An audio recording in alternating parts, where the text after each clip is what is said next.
Check it out. Thursdays, 10 a.m. Mountain Time, noon Eastern. A healthy dose of Jersey Girl wisdom. Live with Rev Jersey Girl. Sponsored by New Thought Media Network. Positively inspiring.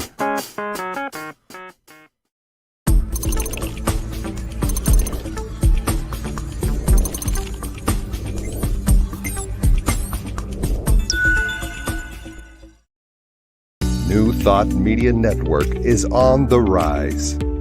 We're looking to grow with you. Do you have technical media experience or perhaps a desire to learn? Are you willing to volunteer your precious time and attention? We share this message to benefit all. If you possess a computer with a camera and a microphone, we will share our knowledge with you. Behind the scenes or being the star, let us bless our one. Contact us at info@ntmedia.org.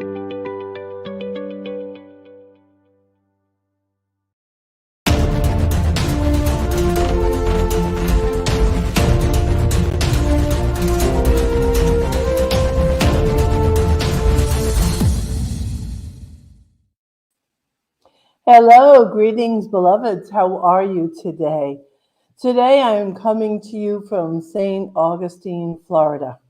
And so my surroundings are once again different. 2 weeks ago, we were in Reverend Robert and I, we were down in Missouri in Unity Village, along with my husband, Reverend Neil, who is also with us today. And so good afternoon, Evelyn. So over the next few months, I could be coming to you from many places. Maybe next week, although this week was actually a day prior to my 1-year anniversary of being on New Thought Media Network. So it's been quite the ride. A lot of fun, a lot of laughs, a lot of tears. I tear up all the time, but I'm so glad you're with us today. And I have two incredibly special people with me today. One is my husband, and he's special not just because he's my husband, but because we meet and support in consciousness and in the science of mind teaching and in how we are individuals who share our love and passion for being of service to humanity. And the other one is a very good friend, someone I've known for a long time now, who has supported me around every turn with my teaching and getting my shadow classes, my forgiveness classes out to the world. And in many ways, he's very responsible for a lot of the success that I am currently experiencing. So please, Diego, bring into the studio Reverend Neil and Reverend Jim Stark. Hi, guys. Oh, Jim, there you go. You were muted. Hey, Michelle. How are you? Good afternoon. Yeah. Oh, yep, you're right. So you look at the clock. Good afternoon. It is afternoon. How are you? Everybody good? Either one of you, whoever wants to jump in. Well, you guys are lounging in that beautiful weather down in Florida, but I got to tell you, today is an absolutely gorgeous fall day. This is one of those days you go out and you know you're alive. The air is crisp. The sun is out. The trees are, I don't know that a lot of people in the country can relate to this, but you walk outside and it feels like Thanksgiving. It just feels like that time of the year. Yeah, good. Beautiful. I miss that. You what? I miss that. You miss that? Well, you could always come north during the holidays. That would always work. So today I have Reverend Neil and Reverend Jim on the phone because we're not quite at the same age, but we're at an age where some people will start saying, I'm done. Where retirement is right there, right in their grasp, and it is an option. And then there are those, and this term I borrowed from my husband, or he created it. And then there are those who are not done yet, that are just not done, that have a lot of life in them and a lot of creativity and a lot of ambition. And so this show today, we're going to share with you what it's like to reinvent yourself. And for some of us, that reinventing has happened over and over and over again, over many years. Um, and the important thing is to realize that there's no one, and there's not an age, and there's not Medicare, and there's not Social Security to determine whether you are done yet. Okay. And the beautiful thing about people, I think, in the science of mind, in my opinion, that I see people, we age with grace, we age with great enthusiasm. And the people that I know that have been science of mind practitioners are individuals who still have a lot of life in them. Now, I must admit, some of them who are retired make retirement look juicy, which when I was a young, retirement looked like death. It didn't look inviting to me. So both Neil and Jim are people who have reinvented themselves throughout their lives. And Jim is, I know most of them because we met last night for dinner, and I could tell you, but I'm going to let him tell you about the many different things he's done in his time. And Neil the same way. And, both of these men are people who kind of pivot and keep moving forward. And so what I'm hoping to do today too is to inspire those of you who are saying, I don't know what I want to do, that you say, what do I really want to do? What does my heart want to do? And that you follow your heart to your next chapter, and you don't just stop, because when you look around, other people are stopping. So, Reverend Jim, give everybody a lowdown on all the stuff that you have been doing throughout your life, because it's kind of a fun story. You don't want me to go all the way back to my youth, when I started digging ditches for the town of Portsmouth. So I'll start after college. After college and after the Army, I became a baby photographer for a national company that went from store to store, giving the 88-cent photos away for free as a lost leader. And then I moved into banking from there. I was in banking for almost 4 years when I decided that wasn't for me. And I went from banking to being a carpenter and a contractor. And from that, when I moved to Puerto Rico, I kept doing the contracting, but I also cooked in restaurants for a year or two and bartended for a year or two. Let me ask you something. Did you have any cooking training? I helped a guy on Prudence Island who was a cook at an inn on Prudence Island. I filled in for him on Sundays, and my mom taught me how to cook when I was young. Were you cooking Puerto Rican type food or American food in Puerto Rico? Puerto Rican food. Oh, okay. All right. And so, yeah, I did have some training by the Puerto Rican chefs down there. Okay. But I learned how to make ensalada de carucho and ensalada de pulpo. So okay. Conch octopus. Okay. But then while I was there, I got a computer because my wife wasn't with me when I was down there part-time during the winter. So I got a computer and I started building a website for myself.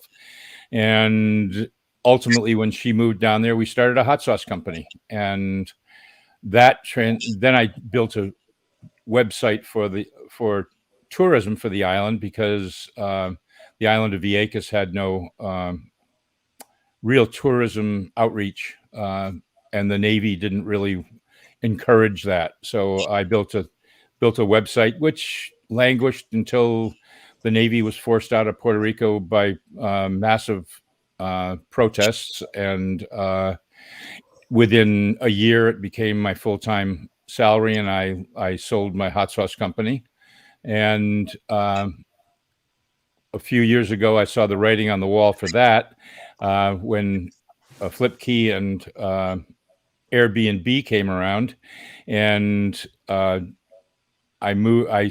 sold that website and went into ministry. And well, I went into ministry before that, but it was actually my travel information website on Vieques, the little island of Vieques, was my full-time income while I was a focus minister with moving into focus ministry with CSL.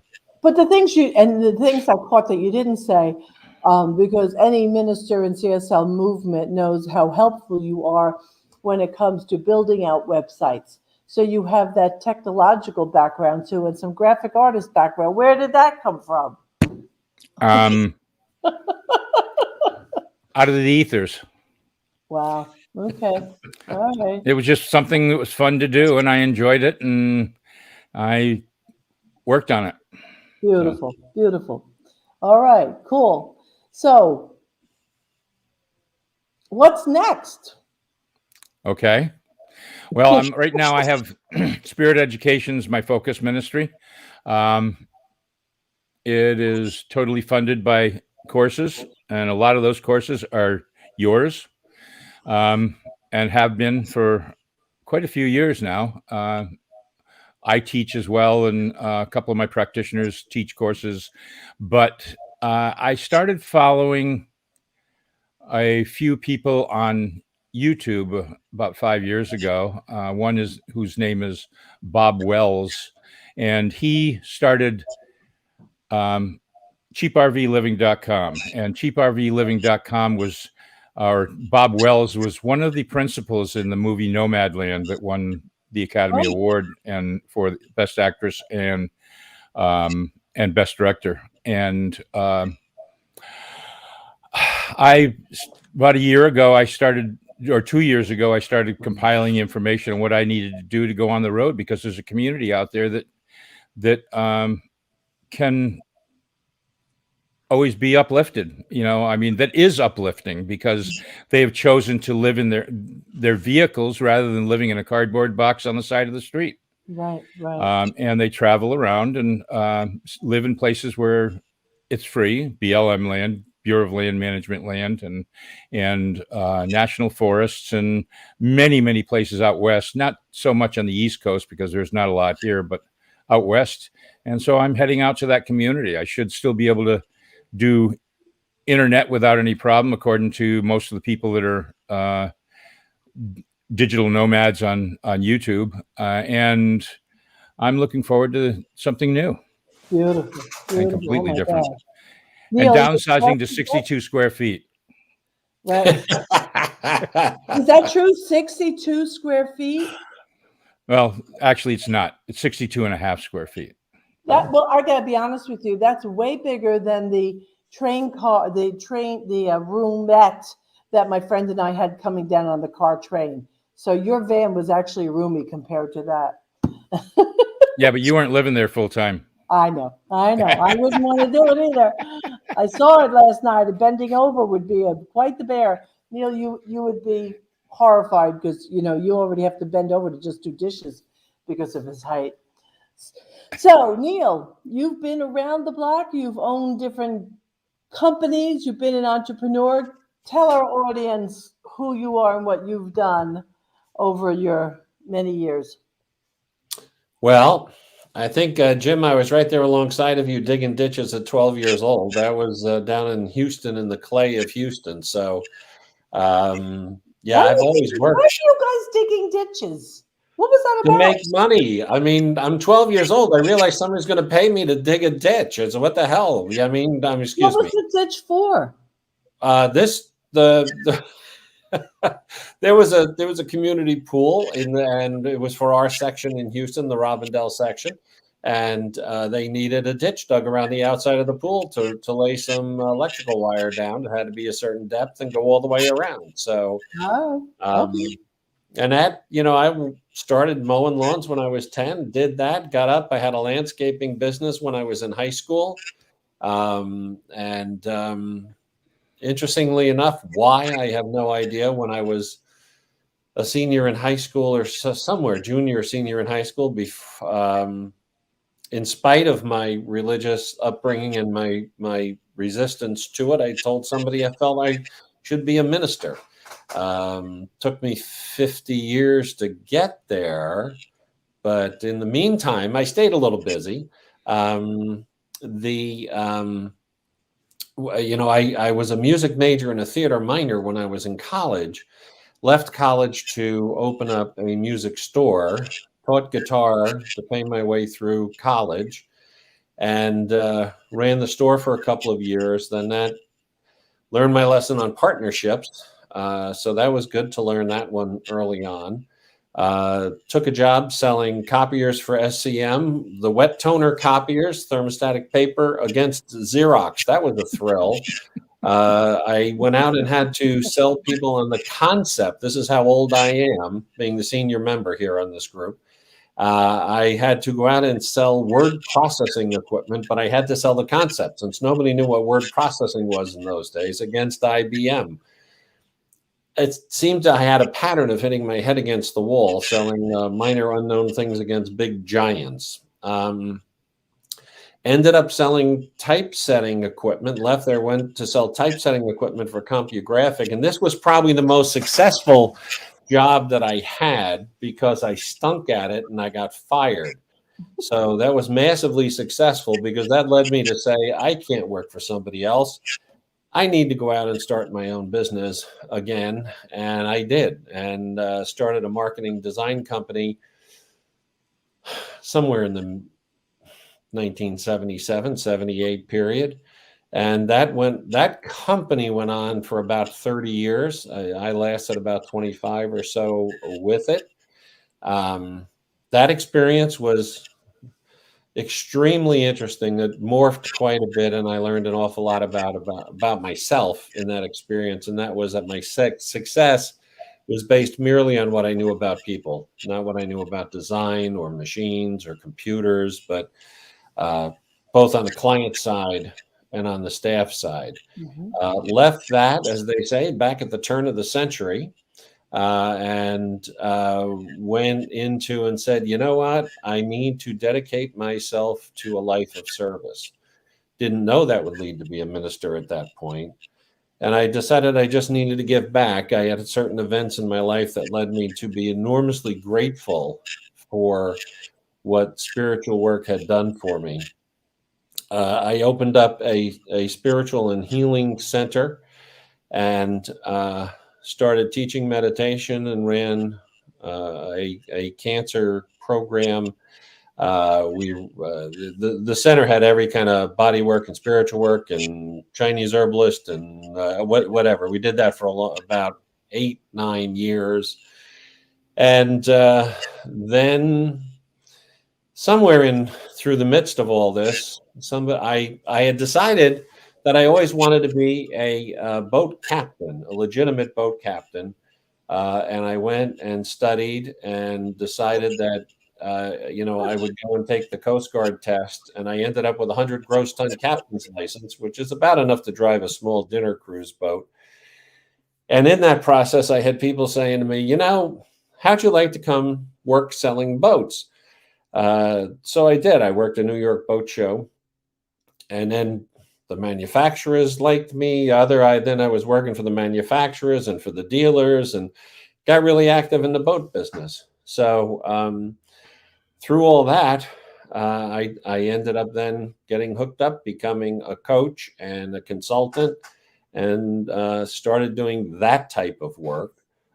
So that kind of led me up to the point of, through there, having the opportunity to meet a group of coaches that wanted to go into a mastermind group, and they wanted to meet somewhere. And that's where I ended up meeting Michelle at that group. Got introduced to Science of Mind, Religious Science, and Centers for Spiritual Living. And that just grew out from there. Started studying that, and here, I guess that's it. I don't know. Here I sit today. You're muted, Michelle. I can't hear you. Sorry, you're right. I was laughing before and I didn't want to interrupt you. I'm exhausted by listening to the both of you, and yet not really. I could say exhaustion, but in so many ways, it's inspirational. I want to take a moment at this time to stop and just say to our listeners to please take time to pay attention to and to donate money to the New Thought Media Network. The New Thought Media Network brings you programming every day, all day, prayer, meditation, uh, all sorts of personalities, lessons. It is just an amazing program. So I want to just invite you to donate some money. And donate it weekly, a month or weekly, and donate monthly. Donate it once, but do consider putting New Thought Media Network on your giving list, if you will. They are a worthy organization. So thank you for being here. Thank you for those who do donate. So I want to turn this for just a couple of minutes in a little bit of the direction for the listeners. I don't think it's easy doing what both Jim and Neil have done. I didn't have the dramatic variety of things. I too have had, I was in the restaurant business, I was in trucking sales, I did catering out of my own home, and then became a minister at the ripe age of about 40 while raising my third son. So I don't know what I was thinking. Became a certified coach at the same time. So my coaching and my ministerial licensing and my practitioner licensing, that all came at the same time. And now I've developed, with Neil's support, a coaching school, and I have some other things in the works, which I'm not going to say anything about yet until that kind of comes together. So mine is not as dramatic, not as varied, although trucking and food, although it was all dealing with people. I wasn't a volunteer EMT for 6 years. I learned a lot doing that.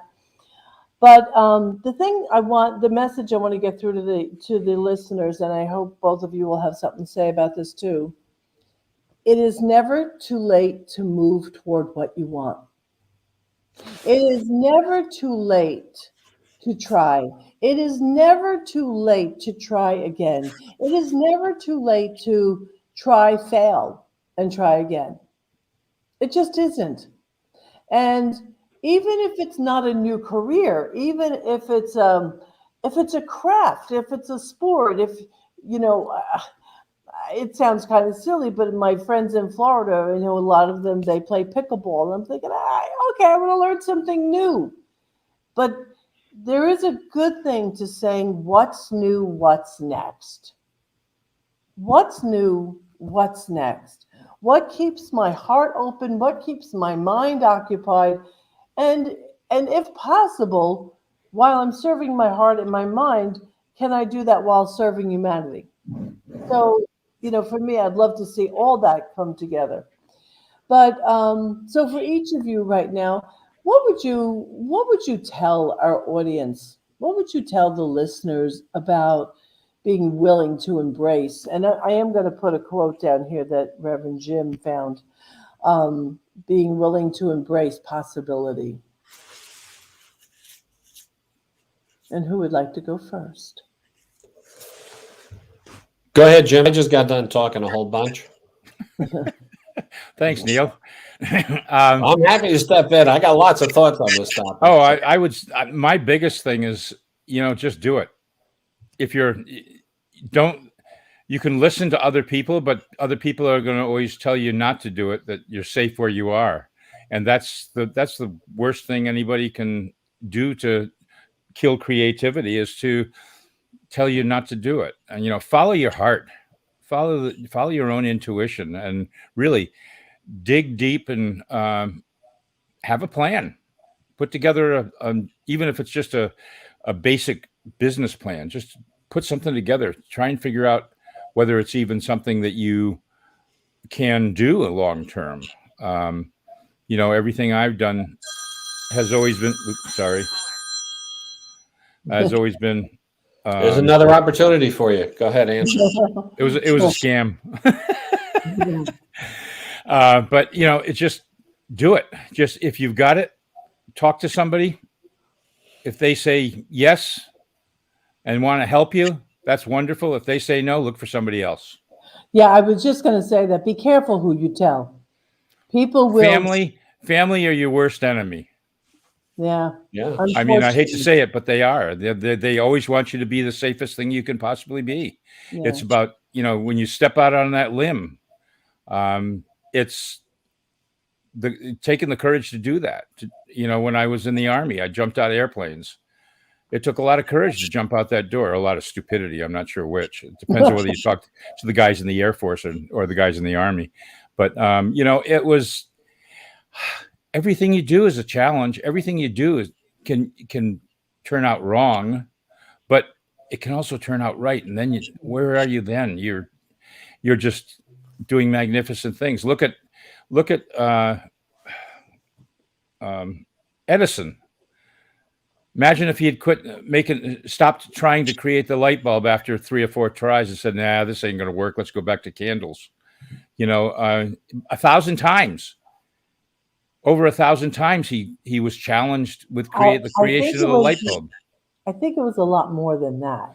Well, it was, but I said over 1,000 times. Yeah. It was probably more like 1,500 or 2,000 times, but he finally got it right, and look where we are today. Yeah. And by the way, you just said something. I am really remiss. Neil, just give me 1 second. I want to just honor the veterans. Jim, you as one of them, and all veterans that might be listening in.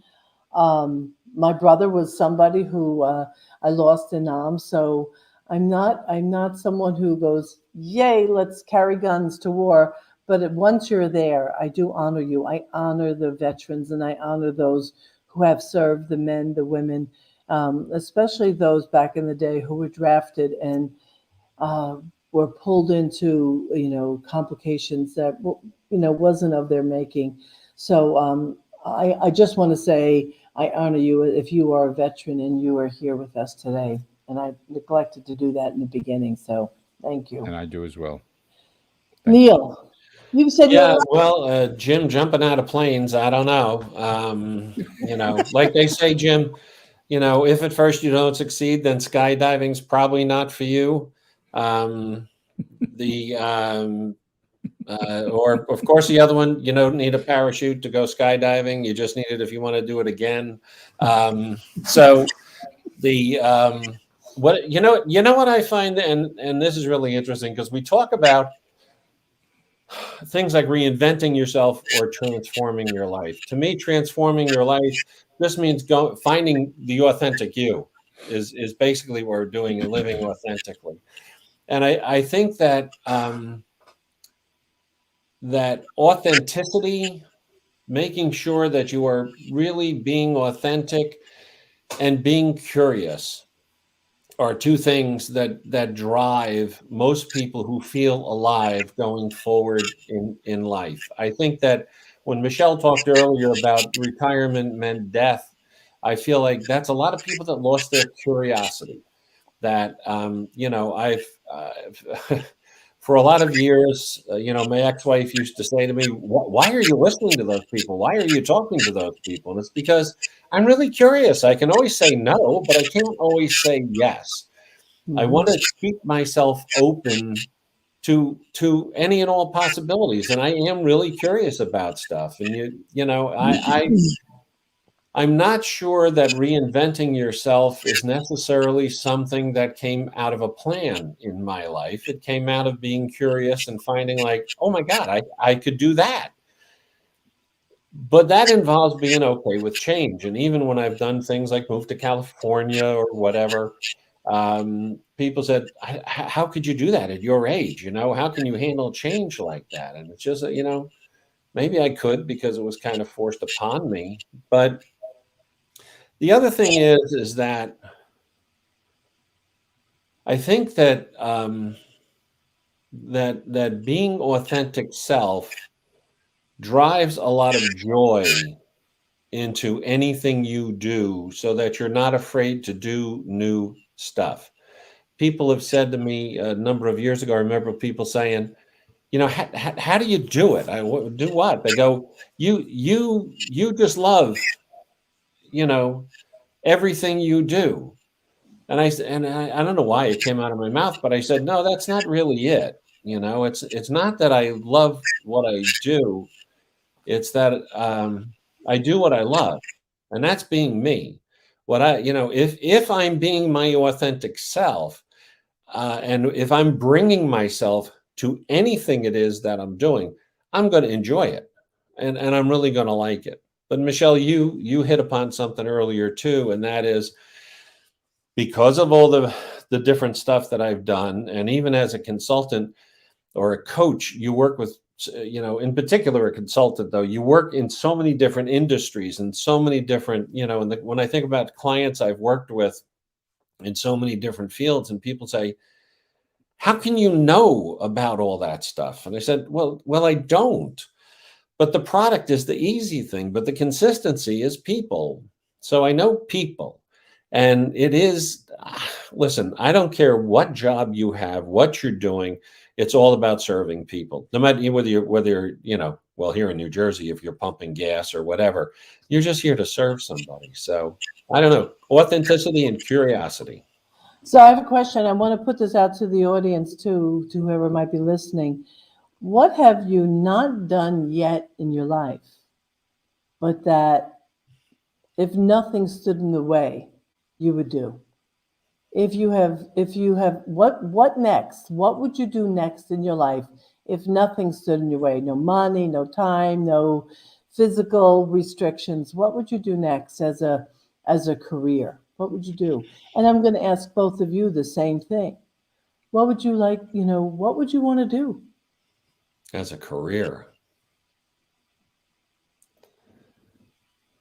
Are we going to discuss this in light of talents that we currently possess or talents we would like to possess? Whichever. Like for me, my entire life, with all my interest in food, I've never owned a restaurant.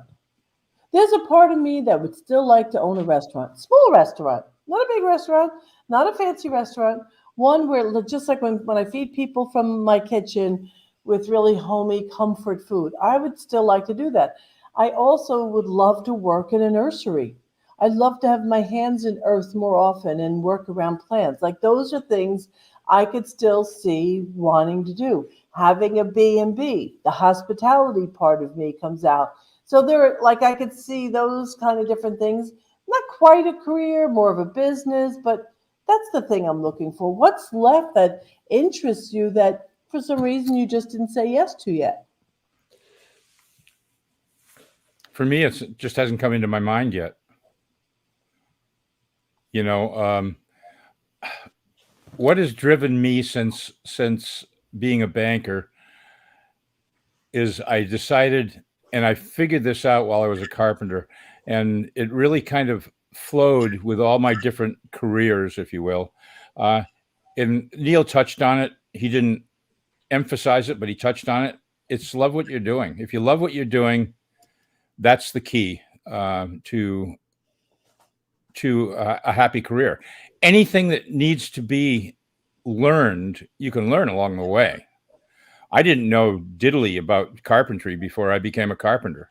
The guy I went to work with knew carpentry, was a carpenter and contractor in California, and he moved out to Little Prudence Island in the middle of Narragansett Bay, and I knew everybody on the island, all 110 full-time residents. And so I was the basis for being able to show that we could do the work, and the show that we and the integrity. I brought the integrity to the business because I'd been known all my life. Mm-hmm. But I loved what I did. I loved carpentry. I learned very quickly, and I still love it. I'm doing it on a much smaller scale now, but I still love it. Okay. Yeah, I would say that for me, there's a few things that I would have loved to have done as a career had I had the well, one I used to probably have the skill for. But one, if I could be the singer in a rock band and it had to be a very good rock band, highly successful. I don't want to play.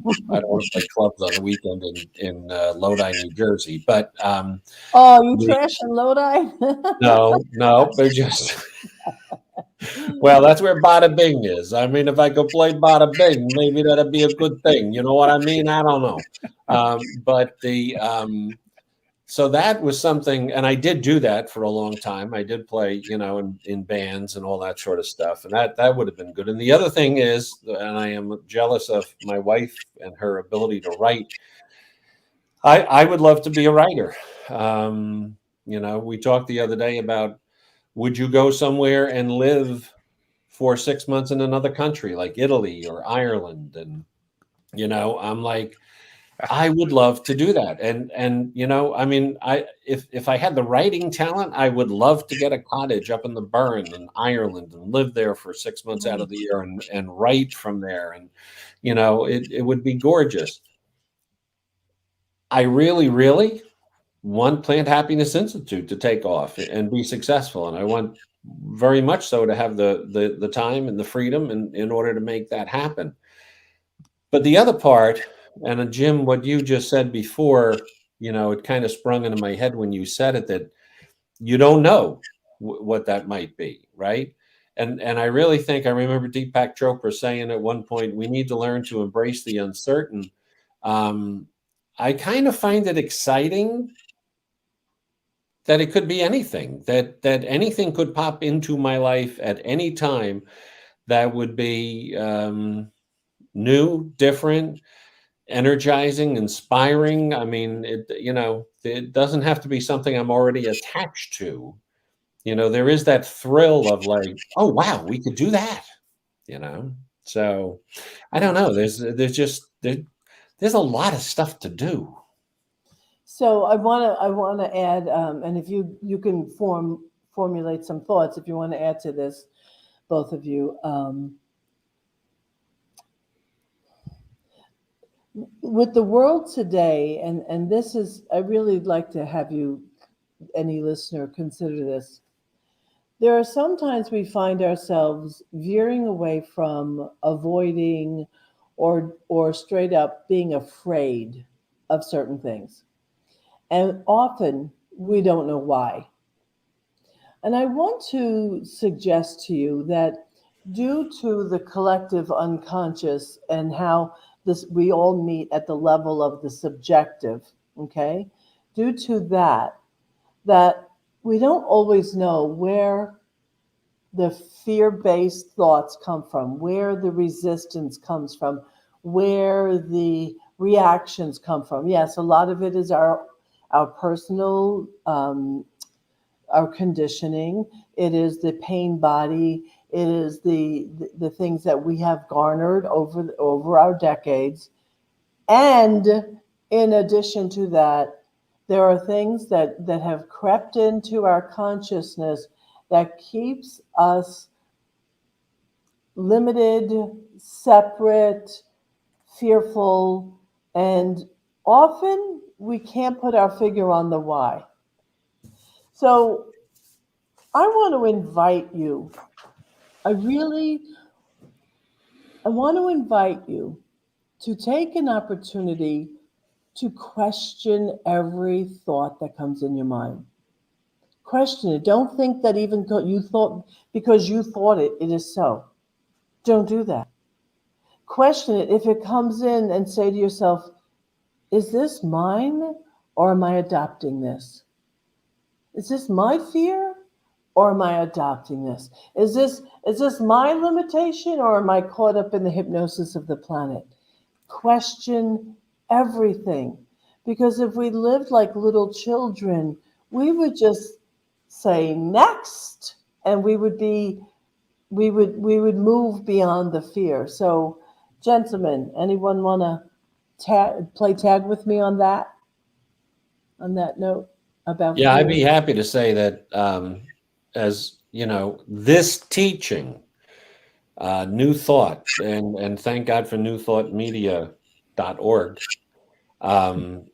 We know that faith and fear can't exist in the same place, and that knowing that the fear just dissipates. Like there is a quote from Holmes that says, "All the power of the universe is with you. Feel it, know it, and then act as though it were true." And absolutely, positively, that's the case. That if I really have the faith of knowing that there is no separation, that I am one, and I am that what breathes through me is that divine essence, then I have absolutely no reason to be afraid, and that what's coming up is not fear but excitement because of that. Yeah, beautiful. Thank you. Yeah, I think when you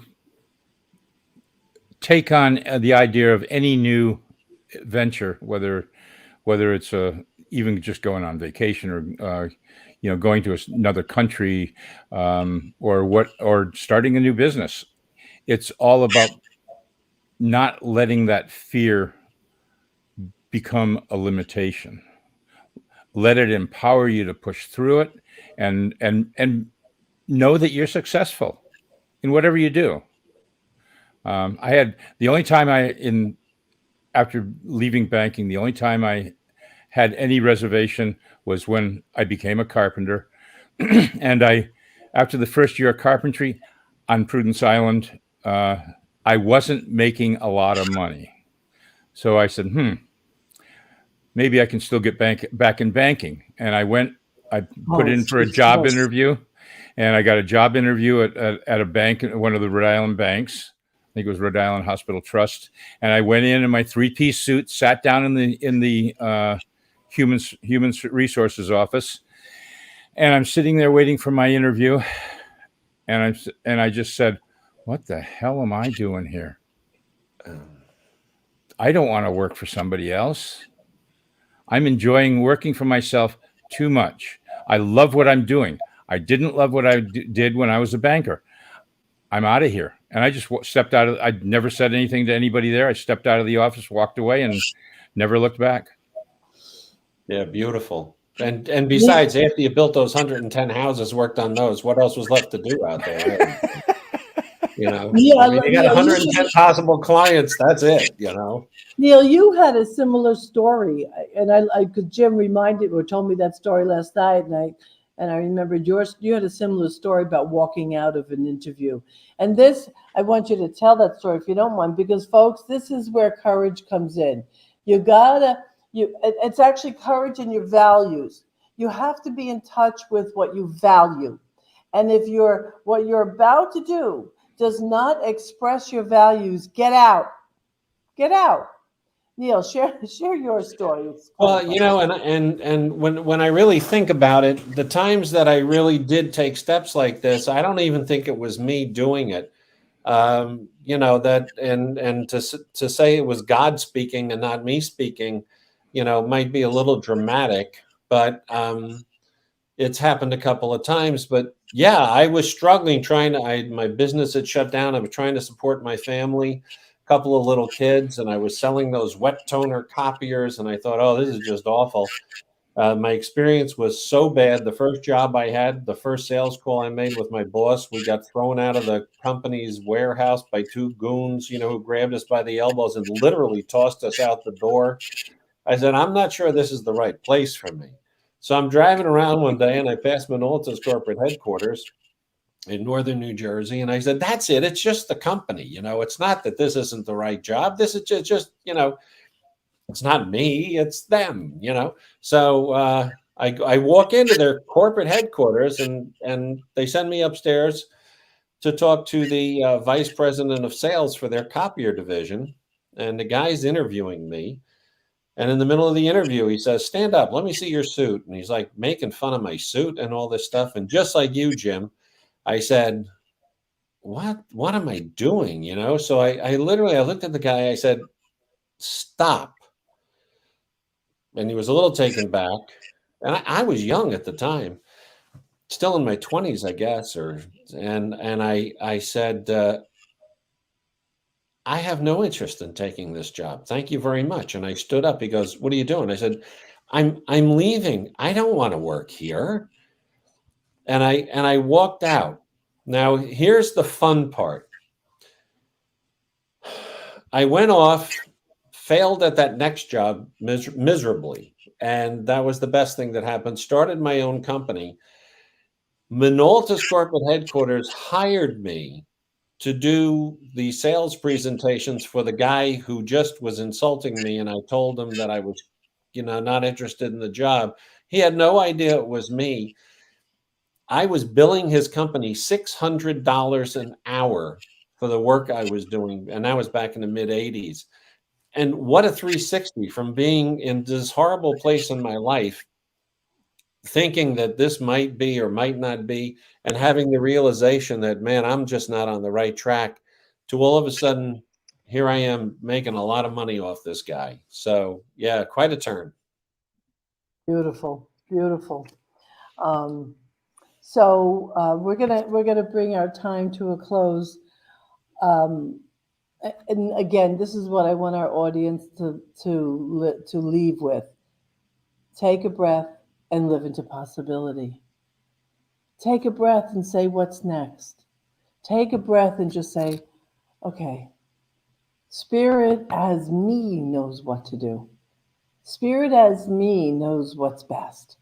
And then courageously, or actually, if it doesn't feel like courage, because courage doesn't always feel like courage when you're doing it. Sometimes you could be scared. You could be so scared, but you keep moving your feet. That's the difference. You just keep moving your feet anyway.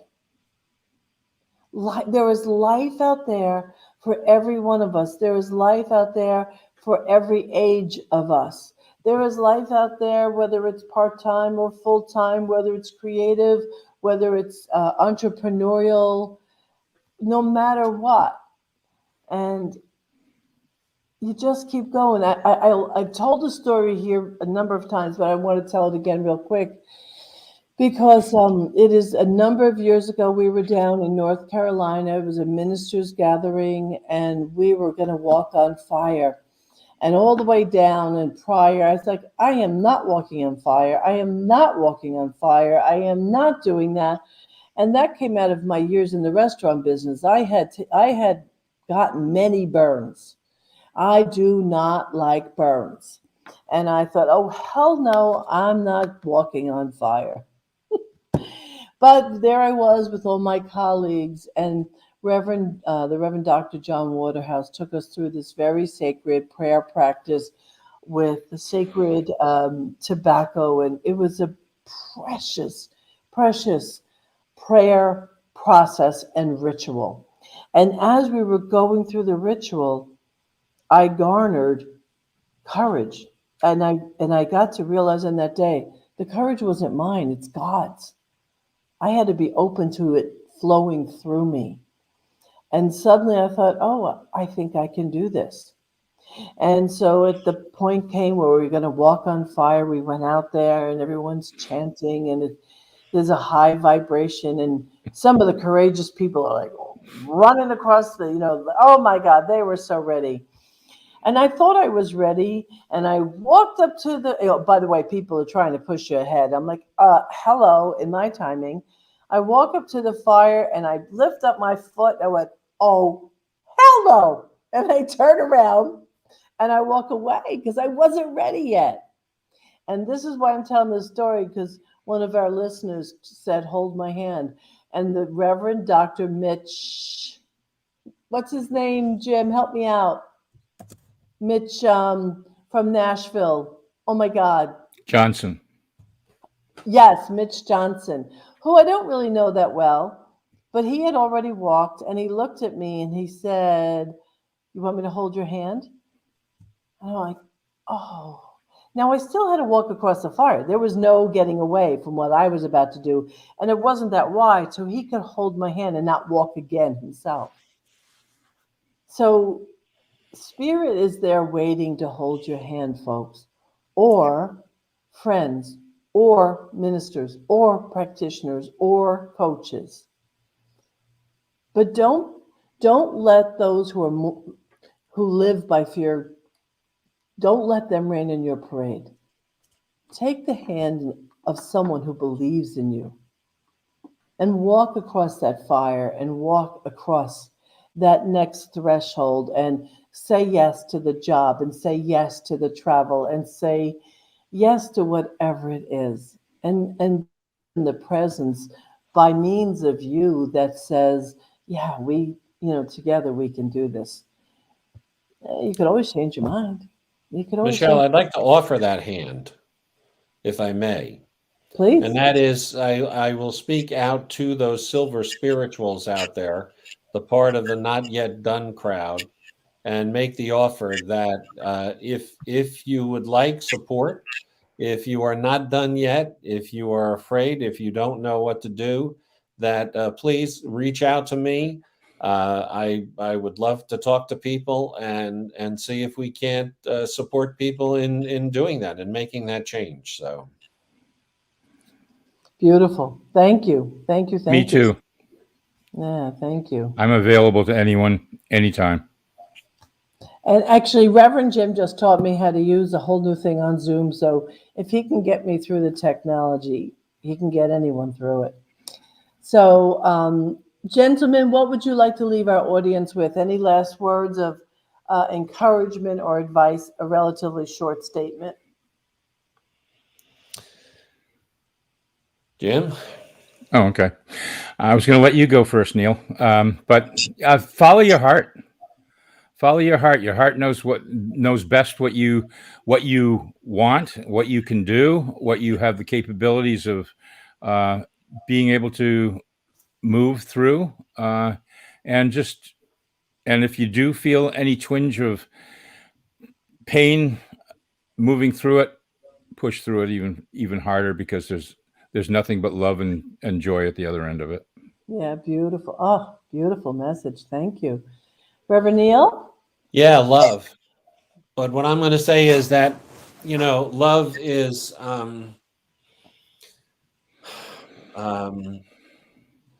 it's a broad term, but love yourself. That the self-love, the being authentic part of this is so important, that if you really want to be successful at anything, trying anything, that you just need to be your wacky, jerky self. Not everybody's going to like it. Too bad.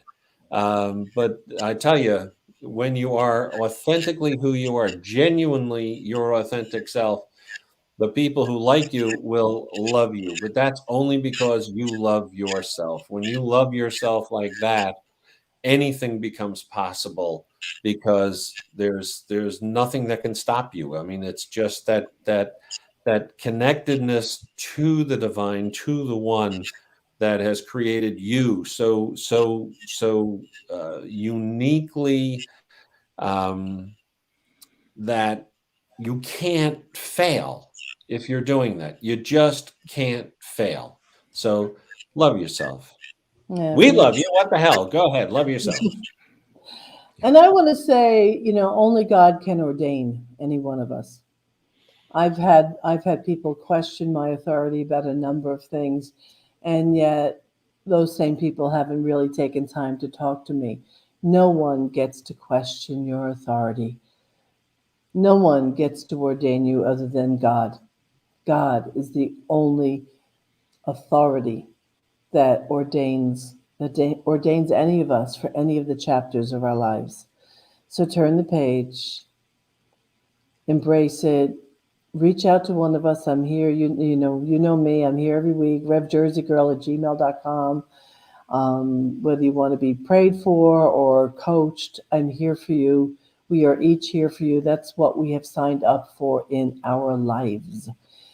It's what we love to do most. So I thank Reverend Jim and my husband Neil for being here today. I really do. It was, I'm sure a lot of your words are going to really soothe and encourage many of the listeners. And from the Jersey girl down in Florida, I say to you, thank you for being with us today. I love you. And like I say every week, be well, be happy, and for God's sake, let yourself be brilliant. Namaste. See you next week. Namaste. Goodbye. Thank you, Michelle. Bye, everyone. This was great. You should do this every week. Thanks.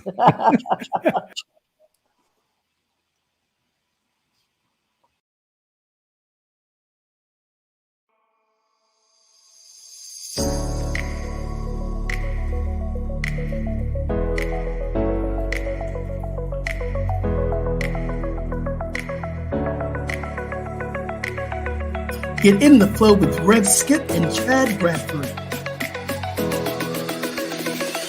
When you're in the flow, have faith that a transformation can happen. Love yourself through every step. Be open and willing to have a new experience. Faith, love, openness, and willingness. You're in the flow.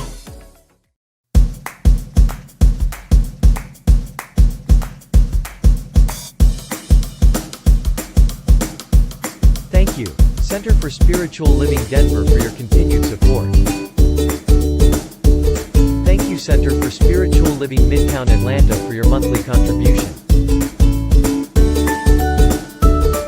Thank you, Center for Spiritual Living North Jersey, for your monthly contribution.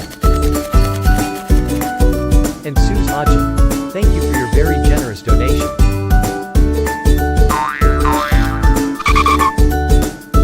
And a special thanks to Hefferland Foundation for your generous technology grant. And a big shout out to all our committed donors.